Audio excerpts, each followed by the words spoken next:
কিছুদিন ধরেই বলছে বিএনপির নেতা, বড় বড় নেতা যারা আছেন বাংলাদেশে, তারা প্রায় সবাই বলেছেন যে তারা আওয়ামী লীগের নিষিদ্ধ হওয়া চান না, এবং তারা এরকম বলেছেন যে তারা চান যে আওয়ামী লীগ নির্বাচনে আসুক এবং নির্বাচনে জনগণ তাদের আওয়ামী লীগকে রিজেক্ট করুক।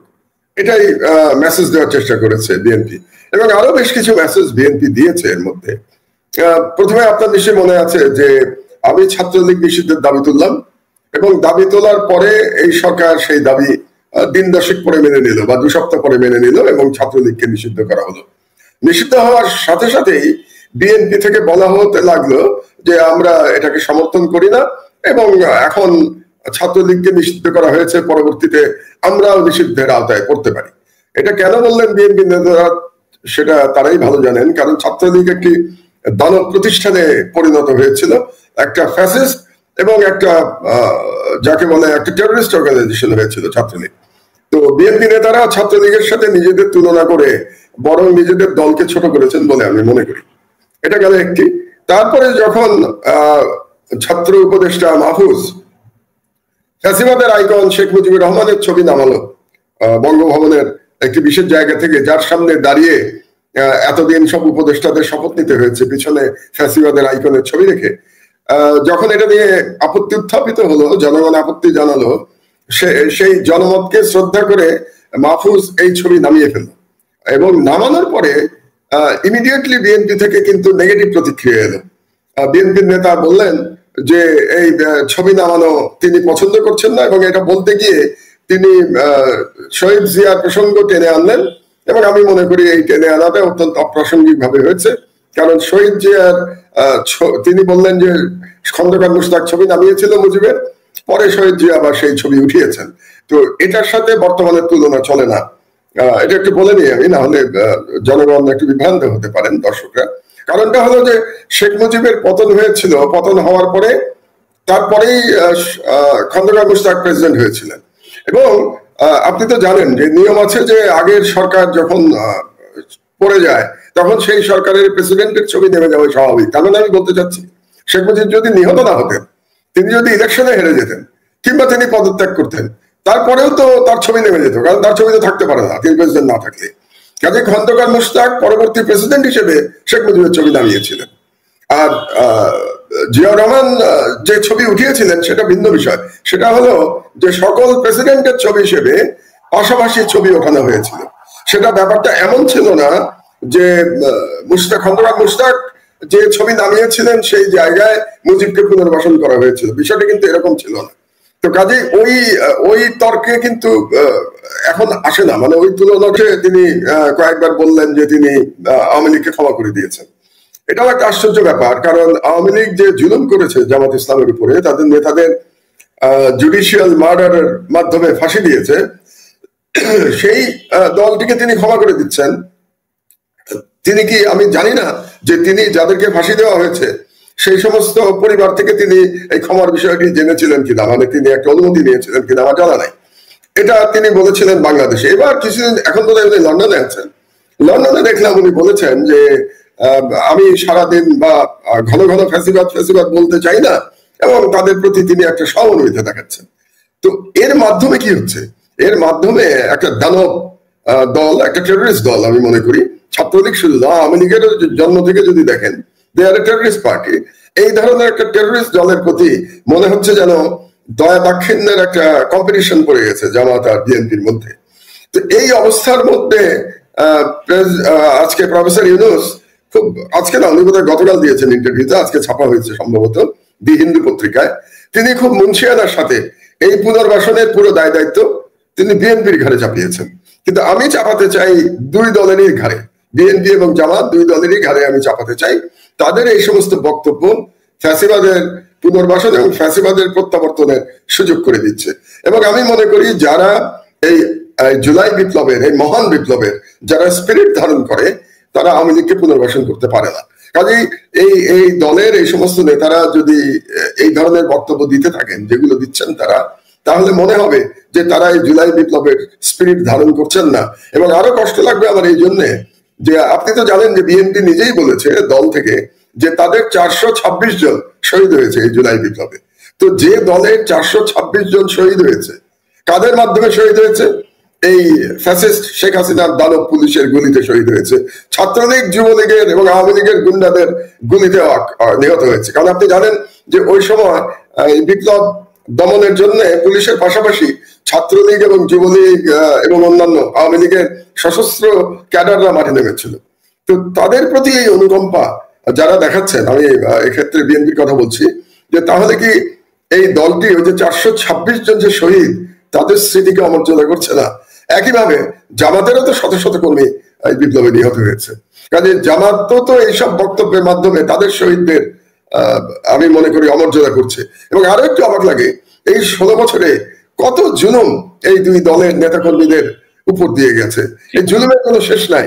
মানে এই ধরনের জুলুম এই কি বলবো, এই 21 শতকে আর কোন দেশে যদি মানে কোন নিজের দেশের কোন শাসক এই ধরনের জুলুম চালান নাই, যে জুলুম শেখ হাসিনা তার জনগণের উপরে চালিয়ে গেছেন।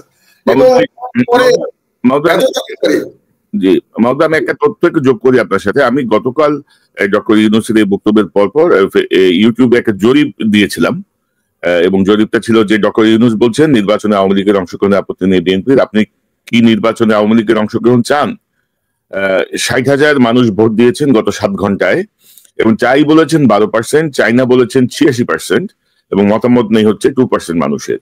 এবং তার 2 সপ্তাহ আগে আমি একটা ভোট দিয়েছিলাম যেখানে ছিল যে এই মুহূর্তে ভোট হলে আপনি কাকে ভোট দেবেন।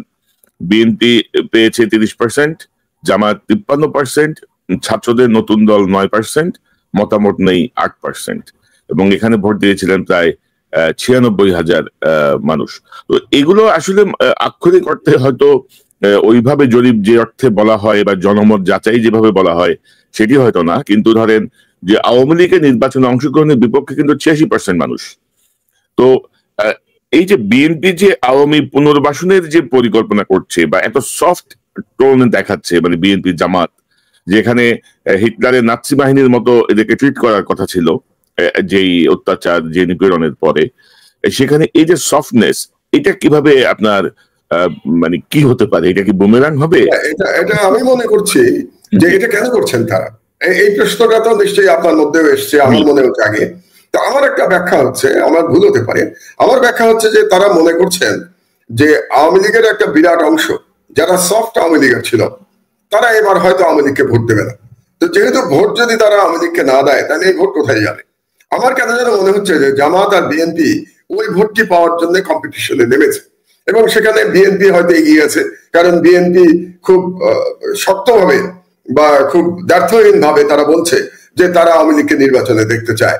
এবং আপনি যে নাৎসি বাহিনীর কথা বললেন জার্মানি, শুধু নাৎসি বাহিনীর যে ব্যান্ড জার্মানিতে তা তো না, আপনি জানেন যে কোনো রকম নব্য নাৎসি বাহিনীও জার্মানিতে ব্যান্ড।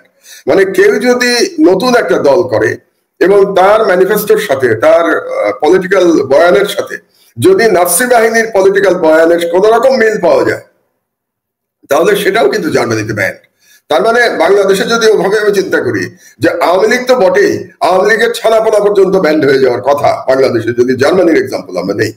তো সেই জার্মানির এক্সাম্পল বিএনপি জামাত কেন নিতে চাচ্ছেন না সেটা নিয়ে মানে নানা রকম ব্যাখ্যা থাকতে পারে। আমার ব্যাখ্যাটা আমি দিলাম যে তারা প্রো সফট আওয়ামী লীগের ভোটের জন্য তারা কম্পিটিশন করছে, কিন্তু এটা বুমেরাং হয়ে যেতে পারে, জনগণ কিন্তু তাদের থেকে মুখ ফিরিয়ে নিতে পারে। যেমন ধরেন আপনি যেটা জরিপ দেখালেন, একটা কনভেনশনাল উইজডম আছে, মানে লোকজনের কাছ থেকে আমি আলোচনা শুনি যে সোশ্যাল মিডিয়ায় নাকি জামাতের সাপোর্টাররা মোর অ্যাক্টিভ বিএনপির সাপোর্টারদের চেয়ে। তো এই জন্য আমি ধরে নিচ্ছি আপনার যে জরিপ ছিল যে জামাত বেশি ভোট পাবে এই মুহূর্তে ইলেকশন হলে, আমি এটাকে অন্যভাবে ধরতে চাই যে যেহেতু জামাতের লোকজন বেশি অ্যাক্টিভ সোশ্যাল মিডিয়াতে, কাজে তারাই জামাতের পক্ষে বেশি ভোট দিয়েছে। এই জন্যই অনলাইন জরিপে আপনি দেখবেন যে জামাতে গিয়ে আছে। সেটা বাস্তব সেরকম নাও হতে পারে বলে আমার ধারণা, কারণ সারা দেশে জামাতের বিশাল সমর্থন আছে। এখনো আমি এরকম কোনো কি বলবো সংকেত আমি এখনো পাচ্ছি না বাংলাদেশে গত 1.5 মাসে। হ্যাঁ, জামাতের জনপ্রিয়তা বেড়েছে, এটা মানতে আমার কোনো দ্বিধা নাই, আগের তুলনায় বেড়েছে। কিন্তু যে জনপ্রিয়তা যেটা বেড়েছে সেটা বিএনপির রাজনৈতিক ভুলের কারণে বাড়ছে বলে আমার ধারণা। রাজনৈতিক ভুলটা কি? যে বিএনপি বেশ কিছু বছর ধরে ইসলাম প্রশ্নে এক ধরনের কম্প্রোমাইজ পজিশন তারা নিয়েছে রাজনীতিতে। ভারত প্রশ্নে তারা একটা কম্প্রোমাইজিং পজিশন তারা নিয়েছে। তো এই কারণে আমি মনে করি বিএনপির মধ্যে যারা প্রো ইসলামিক এবং অ্যান্টি ইন্ডিয়ান যে ভোটার শ্রেণী ছিল, তারা কিছু হয়তো এখন জামাতের দিকে ঝুঁকে পড়তে শুরু করেছে। কিন্তু সেখানে জামাতের মনে রাখা দরকার যে জামাত যদি আবার এরকম সফট বয়ান দিতে শুরু করে, যেটা যেটা জামাতের আমির লন্ডনে বলেছেন যে তিনি সারাক্ষণ ফ্যাসিবাদ বলতে রাজি না, এবং তিনি এক ধরনের আওয়ামী লীগের প্রতি এক ধরনের সমর্মিতা দেখিয়েছেন। তো এটা যদি করে, তাহলে বিএনপির যে অংশটি বিএনপিকে ত্যাগ করে জামাতের দিকে ঝুঁকছিল, সেই অংশটি নিয়ে কিন্তু সন্দেহ তৈরি হয়ে যাবে।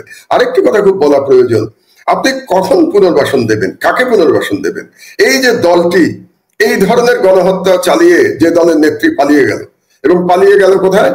পালিয়ে গেল তার প্রভুর দেশে, এবং প্রভুর দেশে পালিয়ে যাওয়ার পরে সে কন্টিনিউয়াসলি অনবরত ভাবে সে বাংলাদেশের বিরুদ্ধে নানা ষড়যন্ত্র করে যাচ্ছে, বাংলাদেশের জনগণকে উস্কানি দেওয়ার চেষ্টা করছে যে এই বিপ্লবোত্তর সরকারকে উৎখাত করবার জন্য, এবং সে ইন্টারন্যাশনালিও বাংলাদেশের বিরুদ্ধে প্রচারণা চালাচ্ছে। এরকম একটি ব্যক্তির যারা সমর্থক, তাদের কারো কাছ থেকে এখন পর্যন্ত আমি অন্তত কোনো অনুশোচনা আমি শুনি নাই। আপনি শুনেছেন কিনা আমি জানি না।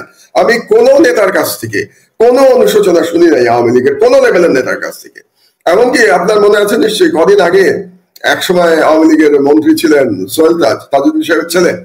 তো সোহেল তাজও কিন্তু বলেছে যে আমি আওয়ামী লীগের কোন নেতা কর্মীর মুখ থেকে এখন পর্যন্ত অনুশোচনা শুনি নাই। তো যে দলের নেতা কর্মীদের মুখে এখন পর্যন্ত কোনো অনুশোচনা শোনা যায় নাই, যে দলের খুনি মন্ত্রীরা যারা এখন অ্যারেস্ট হয়েছেন, তারা যখন বক্তব্য দেওয়ার সুযোগ পাচ্ছেন, তাদের মধ্যে কোনো অনুশোচনা তো নাই, বরং তারা বাংলাদেশের জনগণকে এক ধরনের থ্রেট দিচ্ছেন। এই ধরনের একটি দল এবং এই ধরনের নেতাদের আওয়ামী লীগ বিএনপি তাদের প্রতি কি বলবো নরম আচরণ করছে এবং তাদেরকে পুনর্বাসনের চেষ্টা করছে। এটা আমি মনে করি যে এই দুটি দলেরই রাজনৈতিক ভাবে আখেরে তারা ক্ষতিগ্রস্ত হবে, এবং আগামী নির্বাচন হলে বোঝা যাবে যে এটার ইম্প্যাক্ট কতটা নেগেটিভ হয় তাদের। বিএনপি এবং জামাতের যে সম্মিলিত বলবো না, মানে তাদের অবস্থান থেকে তারা যে বক্তব্য রাখছেন, এটা সাধারণ মানুষ ভালোভাবে নিচ্ছে না। কিন্তু ধরেন আমি বিএনপির একজনের সঙ্গে আলাপ করছিলাম, মোটামুটি ভালো বোঝেন আর কি দলের অনেক কিছু, বলছিলাম যে এইগুলো কেন হচ্ছে। তিনি আমাকে বলছিলেন যে দেখেন বিরোধী দল কে হবে, মানে বিএনপি কনফার্ম যে বিএনপি ক্ষমতায় যাচ্ছে, তো বিএনপি যদি ক্ষমতায় যায় তাহলে বিরোধী দল কে হবে? ধরেন জামাতে ইসলামী বা ইসলামিক দলগুলো নিয়ে যদি অপোজিশন হয়, তাহলে সেটা ইন্টারন্যাশনালি আমাদেরকে একটু চাপের মধ্যে থাকতে হবে অলওয়েজ। তো ছাত্রদের যে দল, তারা নতুন একটা দলের কথা আমরা শুনছি, ওরা আসলে পোলিং এজেন্টই তো দিতে পারবে না প্রত্যেকটা ভোট কেন্দ্রে, মানে যে অবস্থা ভোটের যে পদ্ধতি আমাদের, তো সেখানে আমাদের তো একটা গ্রহণযোগ্য বিরোধী দল লাগবে। আর আওয়ামী লীগ যদি অপোজিশনে থাকে, তাহলে বিএনপির মধ্যেও আসলে লোকজন একটু চাপে থাকবে, যে যেহেতু তারও একটা অভিজ্ঞ রাজনৈতিক দল, বিএনপি লোকজন ভুল কম করবে, এরকম একটা ভাবনা তারা ভাবছেন। আপনি কিভাবে দেখেন এই ভাবনাটা? না, এই ভাবনায় তারা তাদের দিক থেকে হয়তো ভাবছেন, কিন্তু আমি মনে করি এটা না বুমেরাং হয়ে যায়। এই ভাবনা থেকে তারা যেভাবে একের পর এক ব্লান্ডার করছেন, মুজিবের ছবি নিয়ে ব্লান্ডার করলেন, ছাত্রলীগ নিষিদ্ধ নিয়ে ব্লান্ডার করলেন, এখন আবার প্রফেসর ইউনূস পুনর্বাসনের সকল দায় দায়িত্ব বিএনপির উপরে চাপিয়ে দিলেন ইন্টারভিউর মাধ্যমে। তো এখন তো বিএনপির এটা বলার উপায় নেই, না আমরা এটা বলি নাই। মানে এখন বিএনপি কি করবে বলেন? বিএনপি যদি নীরব থাকে তাহলে ধরে নিতে হবে যে হ্যাঁ এটাই সত্য, তাদের চাপের কারণে প্রফেসর ইউনূস আওয়ামী লীগকে নির্বাচনে আসতে দিতে বাধ্য হচ্ছে, এটা ধরে নিতে হবে যদি নীরব থাকে।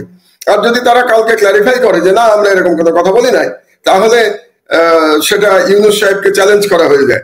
এখন তারা কি করবে এটা আমরা আগামীকালের মধ্যেই হয়তো বুঝতে পারবো যে বিএনপির নেক্সট বক্তব্য কি আসে। এখন আপনার সেই বিরোধী দলের প্রসঙ্গে আমি আসি। এখন বুমেরাং কি হতে পারে জানেন? যে এই সমস্ত কথা বলার কারণে বিএনপির যারা একেবারেই অ্যান্টি ইন্ডিয়ান ভোট ব্যাংক যেটা আছে, অ্যান্টি ইন্ডিয়ান ভোট ব্যাংক এবং প্রো ইসলামিক ভোট ব্যাংক, এরা যদি সব দল বেঁধে জামাতকে ভোট দেয় বিএনপির এই নমনীয়তার কারণে, তাহলে জামাত তো আরো বেশি লাভবান হবে। এটা কি বিএনপির নেতৃবৃন্দ কি চিন্তা ভাবনা করছেন? কিংবা আপনি যেটা বললেন ছাত্ররা যে দল করবে, মানে এটাও তো এক ধরনের একটা কিংস পার্টি হবে, তাই না? ছাত্ররা তো এই দলেরই তো অংশ, এই সরকারের তো অংশ ছাত্ররা। তো তারা যদি একটা দল করে, এটা তো একটা কিংস পার্টি বলতেই হবে আমাদেরকে এটা। তো যদি কিংস পার্টি তারা করতে পারে, তাহলে এমনও তো হতে পারে, এবং তারা যদি ধরেন এই কিংস পার্টি, তারা যদি একটা স্ট্রং অ্যান্টি ইন্ডিয়ান এবং strong anti Awami League, anti ফ্যাসিবাদ বয়ান নিয়ে মাঠে নামে, তাহলে আপনি যে বা বিএনপির নেতা আপনাকে যেরকম উড়িয়ে দিয়েছে এই দল সম্পর্কে, সেরকম উড়িয়ে দেওয়া তো সম্ভব নাও হতে পারে যদি তাদের স্ট্রং বয়ান থাকে। কারণ আমি বাংলাদেশে এসে দেখতে পাচ্ছি, আপনি অনেকদিন ধরে বাংলাদেশের বাইরে, আমি অনেকদিন পরে বাংলাদেশে এলাম, কিন্তু আমি খুব অবাক হয়ে গেছি যে এই 6 বছরের মধ্যে বাংলাদেশের তরুণ সমাজের মননে এক বিশাল বৈপ্লবিক পরিবর্তন হয়েছে। আমার বিদেশে থেকে ধারণা হয়েছিল গত 16 বছর ধরে যেভাবে এদেরকে দিবারাত্র জাতির পিতা শেখানো হয়েছে, বইপত্রে স্কুলে এবং কলেজে যেভাবে শেখ মুজিবের বন্দনা করা হয়েছে, আমি ভেবেছিলাম এরা সবাই ব্রেন ওয়াশ হয়ে বসে আছে। তারা সবাই ধরে নিয়েছে যে শেখ মুজিব একজন মহান নেতা, শেখ মুজিব ছাড়া বাংলাদেশ অচল। কিন্তু অবাক কাণ্ড কি জানেন, বাংলাদেশের এন্টায়ার তরুণ সমাজ এখন আওয়ামী লীগ, ভারত এবং শেখ মুজিবের প্রতি বীতশ্রদ্ধ। আমি যে কোনো জায়গায় যাই, যখন বিভিন্ন সভা সেমিনারে আমি যাচ্ছি, আপনি তো টেলিভিশনে দেখতে পাচ্ছেন যে অনেকগুলি মিটিং আমি করেছি গত 1.5 মাসে। বিভিন্ন জায়গায় ইয়াং ছেলেরা বিশেষ করে আমার কাছ থেকে শুনতে চায়, আমি একজন মানে অতি বয়স্ক মানুষ হওয়া সত্ত্বেও তারা শুনতে চায় আমি কি বলি, রাজনৈতিক বক্তব্য কি দেই।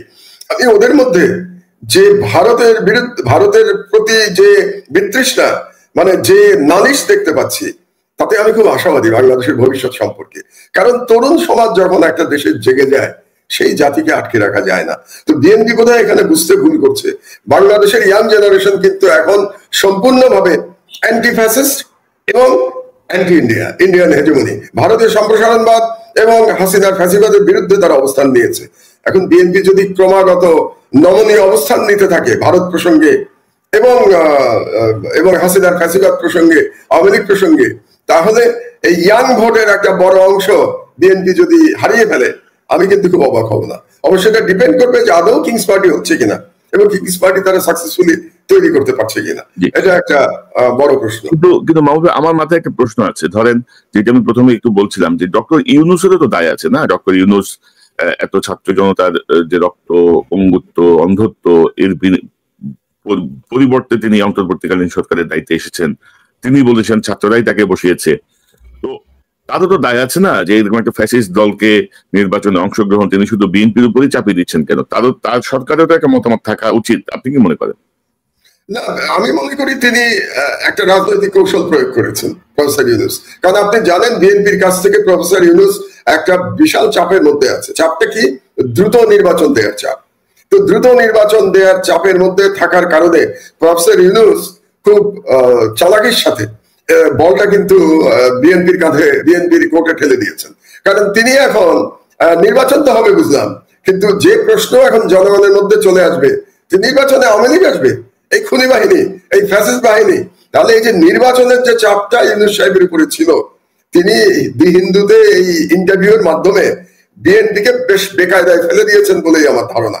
তো যেই তাকে বুদ্ধি দিয়ে থাক, উনি তো রাজনীতিবিদ না, কিন্তু কেউ না কেউ হয়তো তাকে এই বুদ্ধি দিয়েছে যে এই রাজনৈতিক চাপ বিএনপির কাছ থেকে মোকাবেলার জন্য এই আওয়ামী লীগ সংক্রান্ত দায়ভার বিএনপির উপরে চাপিয়ে দেওয়াটা বুদ্ধিমানের লক্ষণ। আরেকটি বিষয় আপনাদের মনে রাখতে হবে, বিএনপি তো সারাক্ষণ বলছে প্রফেসর ইউনূসকে যে আমাদের সাথে আলাপ আলোচনা করে আপনাকে সিদ্ধান্ত দিতে হবে। এই চাপ আছে না? তারা বলছে প্রশাসনে কাদেরকে বসাবেন সেটা আমাদের সাথে আলাপ আলোচনা করতে হবে, আপনি কিভাবে দেশ চালাবেন সেটা আমাদের সাথে আলাপ আলোচনা করতে হবে, আপনি নির্বাচনের রোড ম্যাপ দেবেন আমাদের সাথে আলাপ আলোচনা করে। এবং বিএনপি তো এটাও বলছে যে সংস্কারের ম্যান্ডেট নাই প্রফেসর ইউনূসের এবং তাড়াতাড়ি নির্বাচন হয়ে যাওয়াটা ভালো। তো প্রফেসর ইউনূস এখন বলতে পারেন খুব সহজেই যে বিএনপি যেহেতু আমার প্রতি এত চাপ প্রয়োগ করছে, তো আমি আরেকটা চাপ কেন নিতে যাব? তো বিএনপি যেহেতু আওয়ামী লীগকে চাচ্ছে, আওয়ামী লীগ আসুক নির্বাচনে। তো সুতরাং এই চাপের কারণে তিনি খুব সহজেই তিনি দায়টা বিএনপির উপরে আমার চাপিয়ে দিতে পারবেন বলে ধারণা। যেমন আমি যদি ওনার এই যে বক্তৃতা দিলেন উনি 100 দিন উপলক্ষে, এটা যদি আমি দেখি পুরো বক্তৃতাটা আমি মনোযোগ দিয়ে শুনেছি পুরোটা, এই বক্তৃতার মধ্যে কতগুলি বিষয় কিন্তু খুব পরিষ্কার ছিল। যেমন আওয়ামী লীগ প্রশ্নে তার অবস্থান খুব শক্ত, খুব পরিষ্কার উনি অবস্থান বলেছেন, বিচার হবে তিনি বলেছেন যে আওয়ামী লীগের যারা হত্যাকারী তাদের বিচার হবে। এবং আরেকটি প্রশ্নে তিনি বেশ শক্ত অবস্থান দেখিয়েছেন, ভারত প্রশ্নে। তার পুরো বক্তৃতার মধ্যে সেই আগের মতো ভারত বন্দনা নাই, কিন্তু আগে যেটা আমরা শুনতে অভ্যস্ত। এমনকি বিএনপির নেতারাও ভারত প্রশ্নে যে ধরনের ছাড় দিয়ে থাকে, প্রফেসর ইউনূস কিন্তু তার বক্তৃতায় সেই ছাড়ও দেন নাই। তিনি ভারতের নামে উল্লেখ করেন নাই তার দীর্ঘ বক্তৃতায়। কাজেই তিনি একটা রাজনৈতিক পজিশন নিয়েছেন।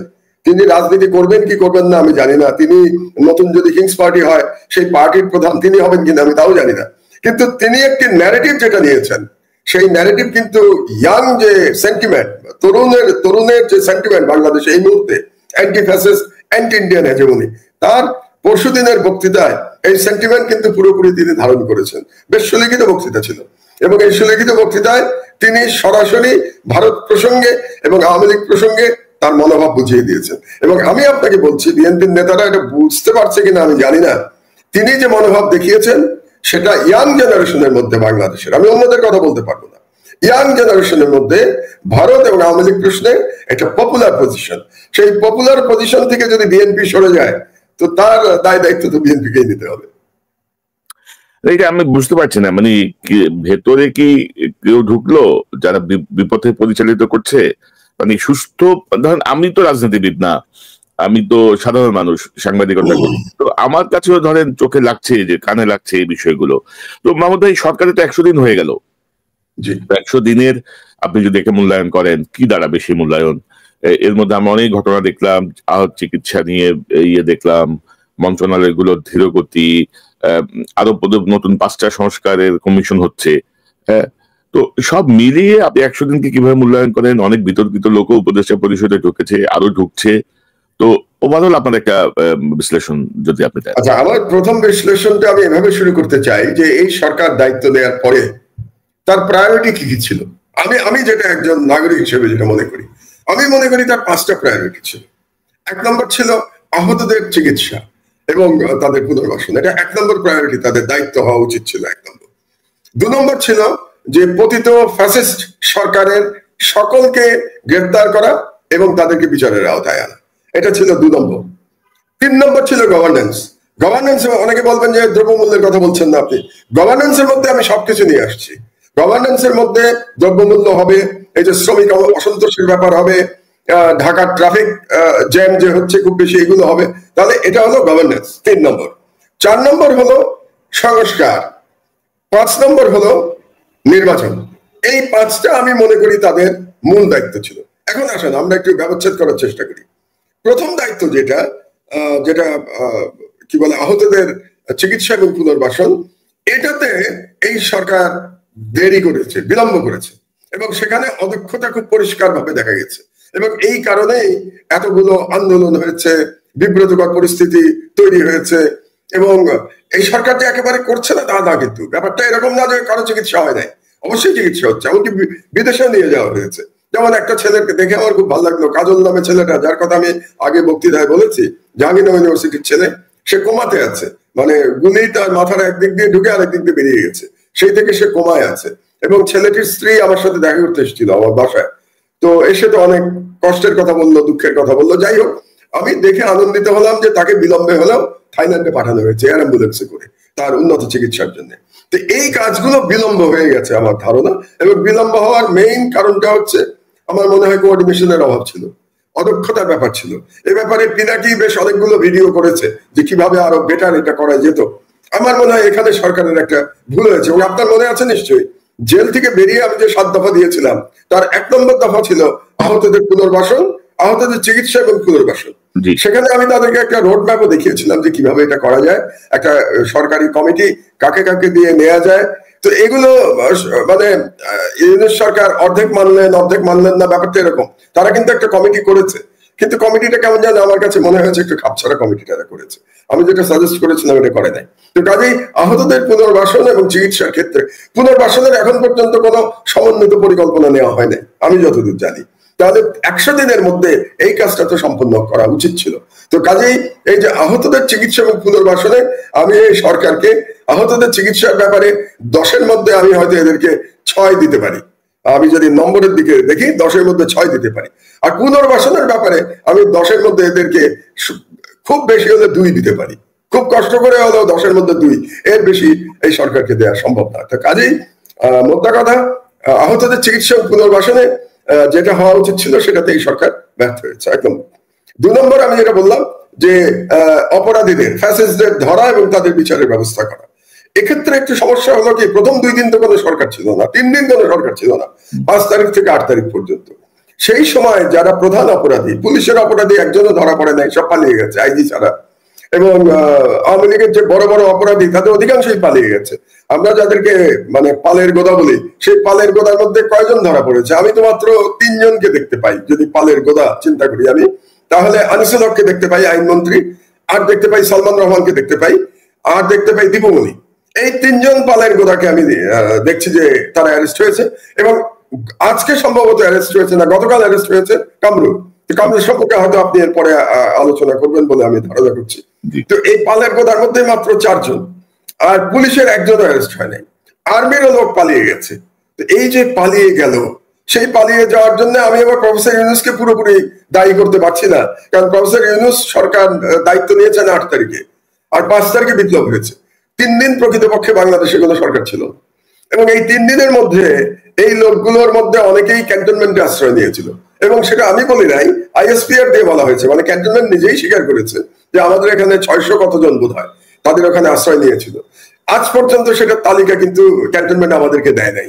এবং ওই যে 600-র উপরে যারা আশ্রয় নিয়েছিল তাদেরকে পরে কি করা হয়েছে এটাও ক্যান্টনমেন্ট আমাদেরকে জানায় নাই। তো এখানে ইউনূস সাহেব জানতে পারলেন না কেন 3 মাসের মধ্যে? কি আর্মি দিল না, ওনার সাথে সহযোগিতা করলো না সেটা প্রধান? এটা আমার কাছে একটু রহস্যজনক। কাজেই আপনি জানেন যে গতকাল থেকে তাদের বিচার শুরু হয়েছে আইসিটি আদালতে। যে আইসিটি আদালত তাদেরই তৈরি করা ছিল, সেখানে তাদের বিচার। এটাই ইতিহাসের পরিণাম আর কি, বুঝলেন না? দিস ইজ যা করেছে সেটার পরিণাম ভুগছে তারা। তো সুতরাং সেখানে বিচার শুরু হয়েছে। কাজে এক্ষেত্রেও এই যে অপরাধীদের পালিয়ে যাওয়া এবং তাদেরকে অ্যারেস্ট করতে না পারা, এটার জন্য ইউনূস সাহেবকে দায়ী করব নাকি ক্যান্টনমেন্টে যারা আশ্রয় দিয়েছিল তাদেরকে দায়ী করব, এটা সম্পর্কে ফাইনাল কমেন্ট করা মুশকিল যতক্ষণ না আমি ভেতরের খবর জানতে পারছি পুরোপুরি। তো আপনাকে বলে রাখি যে আমরা যেহেতু পত্রিকা বের করবো 22শে ডিসেম্বর ইনশাআল্লাহ, আবার পুনঃপ্রকাশিত হতে যাচ্ছে আমার দেশ, আমরা খোঁজ খবর নেওয়ার চেষ্টা করছি যে আসলে কি ঘটনা ঘটেছিল, 5 থেকে 8 তারিখের মধ্যে কারা আশ্রয় নিয়েছিল এবং কারা পালিয়ে গেছে এবং কিভাবে পালালো, এগুলো আমরা একটু জানবার চেষ্টা করছি। আপনার কোনো সোর্স থাকলে আমাকে সাহায্য করবেন যাতে আমরা পত্রিকাতে দিতে পারি এটা। তাহলে এটা গেল 2 নম্বর। 3 নম্বর যেটা দায়িত্ব ছিল গভর্নেন্সে অনেক ভুল হয়েছে। এটা আমি এর আগেও বলেছি যে সংস্কারের দিকে বেশি মনোযোগ দিতে গিয়ে আমার মনে হয় গভর্নেন্স অবহেলিত হয়েছে। একটা এক্সাম্পল আপনাকে দিই। এখন আপনি জানেন দ্রব্যমূল্য অনেক ঊর্ধ্বগতি বাংলাদেশে, এবং এই কারণে আমি আজকেও রাস্তায় দেখলাম যে টিসিবির একটা ট্রাকে করে কিছু নিত্য প্রয়োজনীয় দ্রব্য বিক্রি করা হচ্ছে এবং ট্রাকটার পিছনে বিশাল লাইন, মানে কতজন? আমার মনে হয় প্রায় 50 জন দাঁড়িয়ে আছে। তো আমার কথাটা হলো যে টিসিবির ট্রাকই যদি দিলেন তো সংখ্যাটা বাড়িয়ে দিচ্ছেন না কেন?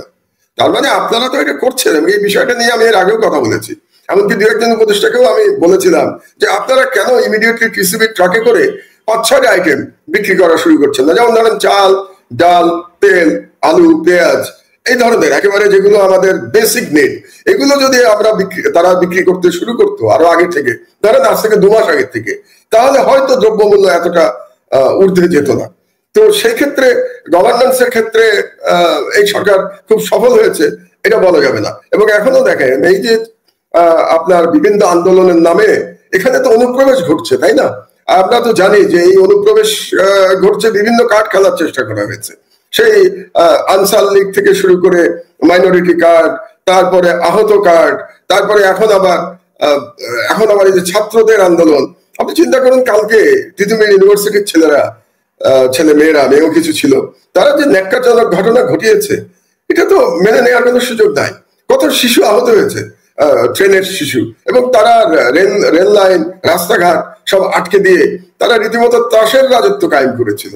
তো আমার কথাটা হলো যে আপনি কেউ বলতে পারে কেন এরকম আন্দোলন করেই তো হাসিনার পতন হয়েছে, কিন্তু হাসিনার পতনের যে উদ্দেশ্যটা ছিল সেটা ছিল রাষ্ট্রের একটি দানবীয় সরকার উৎখাতের জন্য লড়াইতে নেমেছিল জনগণ।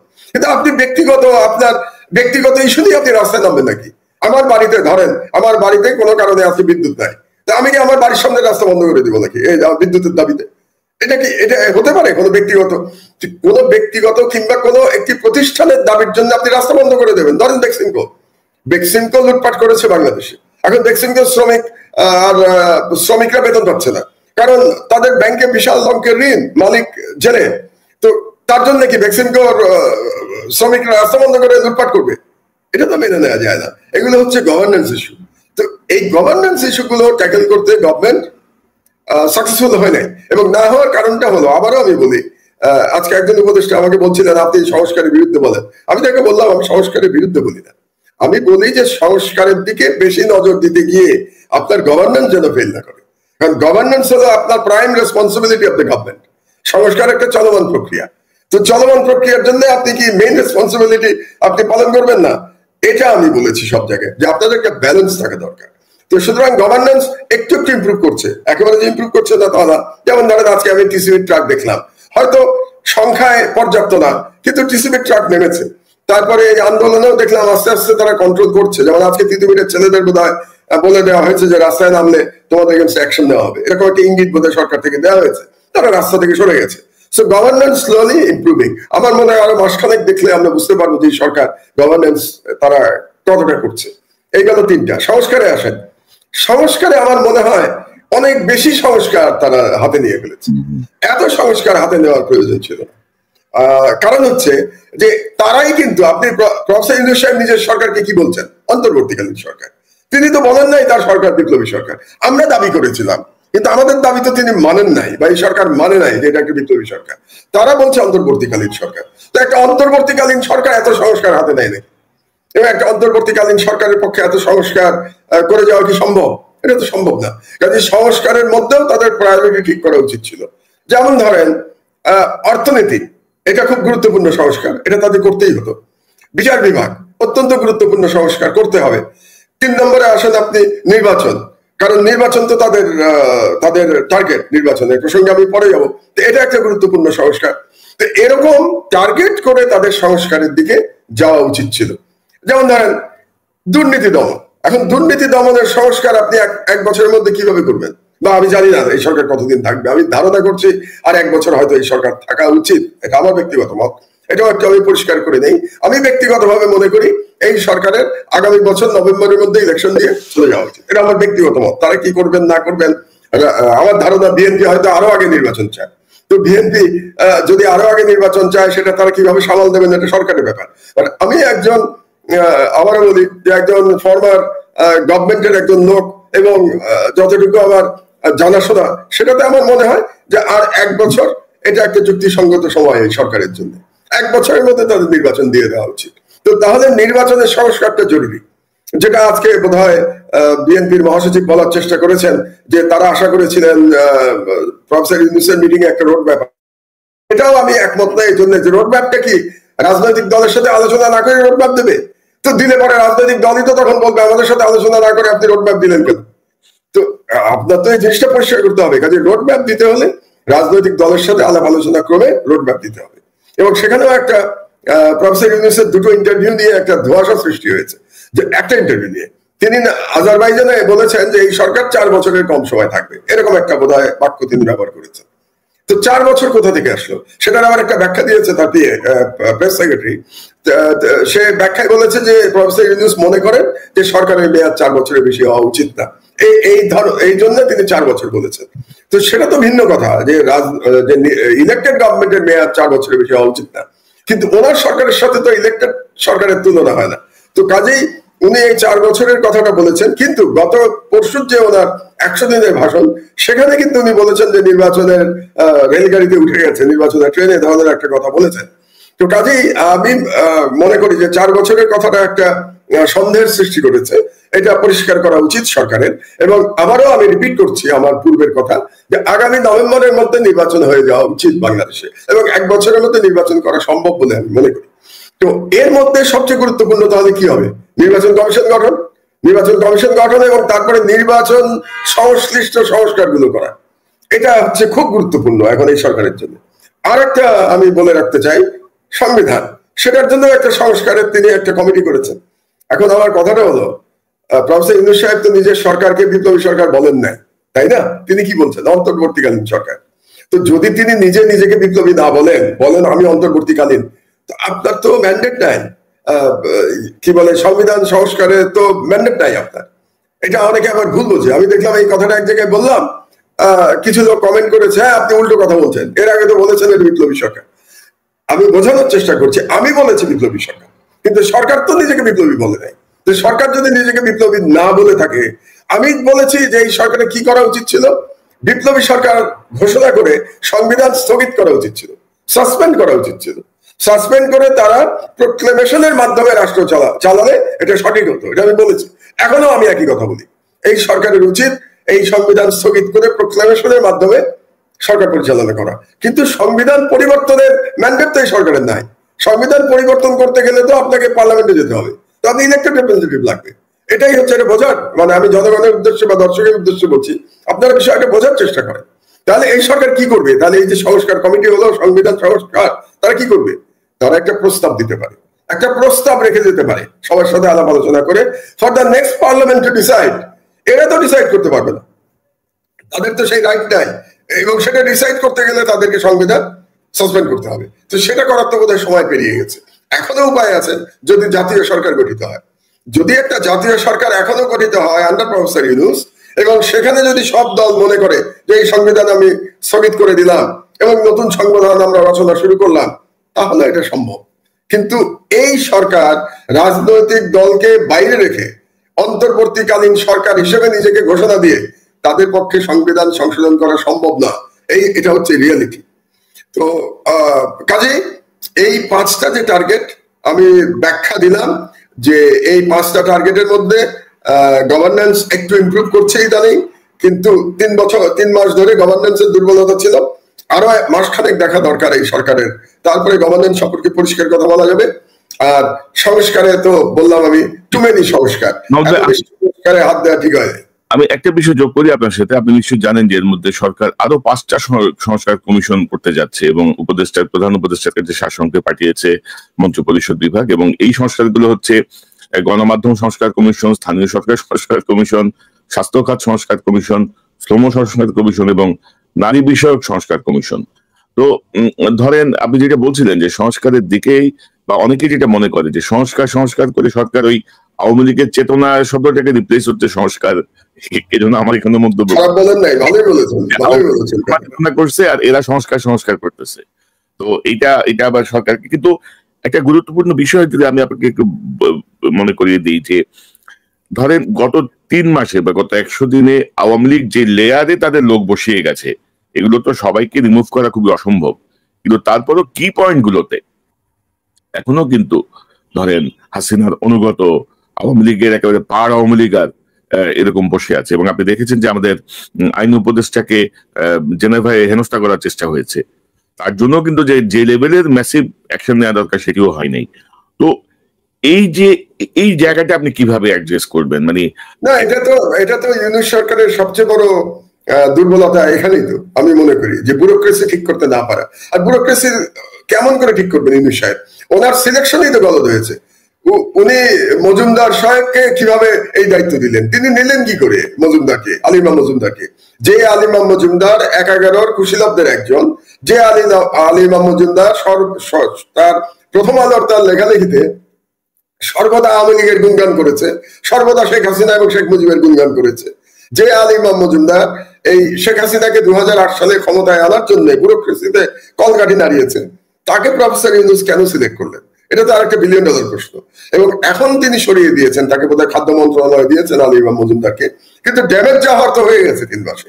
এবং কিছু কিছু মন্ত্রণালয় আছে যেখানে আমার মনে হয় যে আওয়ামী লীগের প্রেতাত্মা এখনো বসে আছে।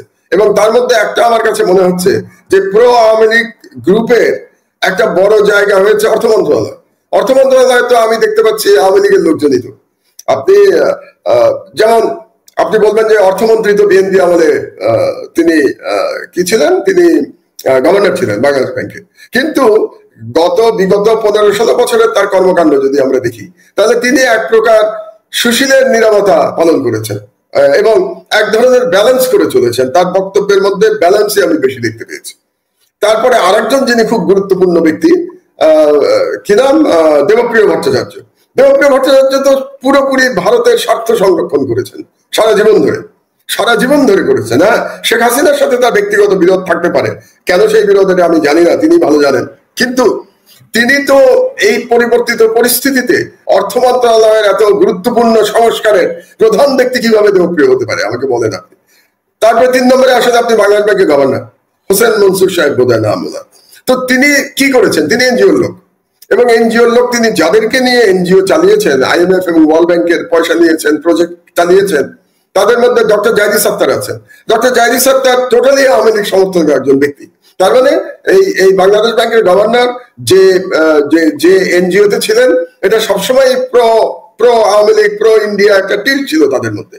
এবং এরা তিনজনই আপনি যদি দেখেন, সালাউদ্দিন সাহেব, তারপরে আপনি কি বলে দেবপ্রিয়, তারপরে বাংলাদেশ ব্যাংকের গভর্নর, এরা সবাই কিন্তু সোকল সুশীল সমাজের প্রতিনিধি, এলিট। তো বাংলাদেশে এলিট সুশীল সমাজ কারা? বাংলাদেশের সুশীল সমাজ হচ্ছে pro Indian, pro Awami League, anti Islamic. এই তিনটা হচ্ছে বাংলাদেশের এলিটিস শ্রেণীর ডেফিনেশন। তাহলে এই ডেফিনেশনের মধ্যে যে তিনজন পড়েন, এই তিনজনকে নিয়ে অর্থ মন্ত্রণালয় গঠিত হয়েছে। তো এরকম এক্সাম্পল তো আরো অনেক দেওয়া যাবে। সুতরাং আপনি যে কথাটা বললেন খুব সঠিক কথা, যে ব্যুরোক্রেসিটা এখন পর্যন্ত এই বিপ্লবের যে পরিবর্তন আমাদের দেখা দরকার ছিল, ব্যুরোক্রেসি আমরা দেখতে পাচ্ছি না, কারণ লোক নিয়োগে ভুল হয়েছে। এখন এই লোক নিয়োগ গুলো কারা করছে সেটাও তো আমরা জানি না। আর মুশকিল কি জানেন, আমাদের নানা বিপদ। কারণ আমরা যেহেতু মানে গত প্রায় কত বছর, 5 বছর ধরে আপনার এখানে কথাবার্তা বলেছি আমরা শেখ হাসিনার বিরুদ্ধে, এবং শেখ হাসিনার বিরুদ্ধে আমরা লড়াই করেছি আমাদের সাধ্য মতো। এটা তো আর নতুন করে বলার কিছু নাই। কাজে আমরা যখন উপদেষ্টা নিয়োগের সমালোচনা করি, তখন হয় যে আমরা বোধহয় উপদেষ্টাদের প্রতি জেলাস, আমরা বোধ হয়, আপনি আমি বোধ হয় উপদেষ্টা না হওয়ার দুঃখে এই তাদের সমালোচনা করছি। কাজে বাংলাদেশ তো একটা কঠিন দেশ, এখানে অনেক সমালোচনা করলেও খুব বিপদের মধ্যে পড়তে হয়। না, তবে আপনি যেটি বলছিলেন যে উপদেষ্টাদের ধরেন এখন যারা আছে 95 কিন্তু আপনার ব্যালেন্স করে চলেছে, যারা এই যে কয়েকজন যোগ দিয়েছেন 95% ব্যালেন্স করে, এবং কেউ কেউ একেবারে ধরেন তাদের কোলের লোক, তাদের একেবারে এবং তাদের সুবিধাভোগী। আমি তাদেরকে বলি তারা বেনিফিশিয়ারি ছিল, এদের মধ্যে বেনিফিশিয়ারি ছিল ওই বিগত সরকারে। আপনি গুনতে পারবেন যে কয়জন সত্যিকারের লড়াকু ছিল। আমার মনে হয় কতজন উপদেষ্টা, 24-25 জন বোধহয় উপদেষ্টা, কিন্তু নাকি আরো বেশি, 25-26 জন হবে, 23 জন, 24। তার মধ্যে 5-6 জন ছাড়া আপনি পাবেন না। আমরা হিসাব করে ফেলতে পারি। আপনি দেখেন না, প্রফেসর ইউনূস তিনি ভিকটিম গত সরকারের দ্বারা, আমরা যদি ওপর থেকে শুরু করি। তারপরে Adilur Rahman Khan is a victim, জেলে ছিল। Asif Nazrul is a victim, সে মাঠেও ছিল, এবং তার প্রতি বিভিন্ন সময় তার ঘর পুড়িয়ে দেওয়া হয়েছিল, তার তাকে অবাঞ্ছিত ঘোষণা করা হয়েছিল ঢাকা ইউনিভার্সিটিতে। He is a victim. এই 3 জন হচ্ছে সিনিয়রদের মধ্যে, আর 3 ছাত্র উপদেষ্টা। এই 6 জনের বাইরে 7 নম্বর নামটা খুঁজতে হলে তো আমাকে কষ্ট করতে হচ্ছে। আমি তো 7 নম্বর নাম খুঁজে পাচ্ছি না। আপনি পাচ্ছেন নাকি 7 নম্বর নাম? না, 7 নম্বরকে বলা যায়, কিছুটা হয়তো বলা যায় ফরিদ আক্তারকে বলা যায়, যেহেতু তিনি ফরাদ ভাইয়ের মিসেস, এবং ফরাদ ভাই গত সরকারের আমলে ভিকটিম ছিলেন, তো কাজেই তাকে কিছুটা বলা যায়। এই তো, আপনার এর বাইরে বাকি সবাই তো গত সরকারের এনজিও করছে, তাদের কোনো অসুবিধা হয় নাই, কোথাও কোনো বাধাগ্রস্ত হয় নাই, কোথাও কোনো বিঘ্ন সৃষ্টি হয় নাই।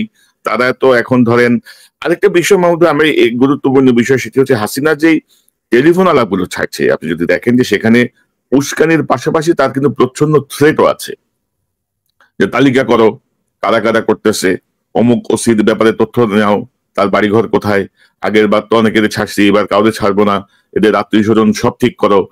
এই জায়গাগুলো আমার মনে হয় যেন সাইকোলজিক্যালি ধরেন আমাদের উপদেষ্টা বলেন, ব্যুরোক্রেসি বলেন, পুলিশ বলেন, আর্মি বলেন, এই যে চট করে ঢুকে যাব, ডিসেম্বরের মধ্যে চলে আসব, এই জায়গাগুলো হয়তো অনেকে একটু ধরেন ফ্রিলি এই চেতনাটাকে নিয়ে, বিপ্লবের স্পিরিটটাকে নিয়ে কাজ করতে ভয় পাচ্ছে। যদি হাসিনা আবার চলে আসে তাহলে কি হবে আমাদের? এরকম একটা এনভায়রনমেন্ট তৈরি হলো কেন? এরকম একটা তৈরি হলো 3টা কারণে। 1 নম্বর কারণ হচ্ছে যে বর্তমান সরকারি উপদেষ্টাদের মধ্যে আপনার সুবিধাবাদী লোকজনের অনুপ্রবেশ ঘটেছে, এটা গেল একটা কারণ।